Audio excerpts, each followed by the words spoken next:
talk about the violence in the inner cities. Everyone wants to ask why. Why are the killing? Why are the murders? Why are the deaths? Well, if gun control proponents would stop using the inner city as a jump-off anytime they want to bolster their gun control argument and instead actually pay attention to the cause of the violence in the inner cities, it wouldn't be such a mystery. The number of gun deaths in the inner cities completely dwarf the number of deaths from mass shootings.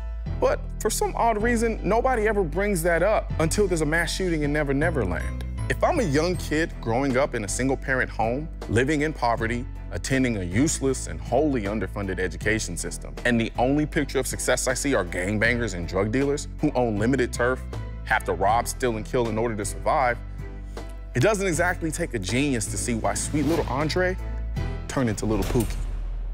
But hey, I guess I can't blame you. It's easy to sit on your IKEA couch live tweeting The Bachelor and simply ignoring the violence in the inner city because it doesn't affect you. And I know this because I did the same thing, except I live tweet The Walking Dead. But while we're at it, because everyone wants to cry gun control every time there's a mass shooting, let's be real. When was the last time a little skinny black kid walked into a school and started shooting at people randomly? Don't worry, I'll wait. That's right, they haven't, because they're too busy killing each other. So the next time there's a mass shooting and you start to feel a certain kind of way because the mass shooting forced you to confront your own vulnerability all of a sudden, feel free not to use the violence in inner cities to bolster your arguments for gun control. Because before the violence came knocking on your door, you didn't care what happened in inner cities. So don't start caring now because you think it advances your agenda. And you know who's the biggest offender? That's right. I'm talking to you, Mr. President. Because, quite frankly, something just isn't adding up. During your first term as president, you were silent on the issue of guns, even going so far as to say you won't come for our guns. I will not take your shotgun away. I will not take your rifle away. I won't take your handgun away. But in your second term, you donned the suit of Mr. Captain America of gun control to save the kids. But what happened to the middle class that you so fervently said you'd fight to defend?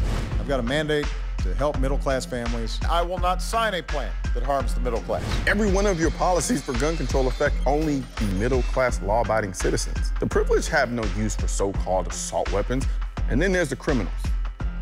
Well, they really don't care what law you pass because, well, they're criminals. So where does that leave middle-class America?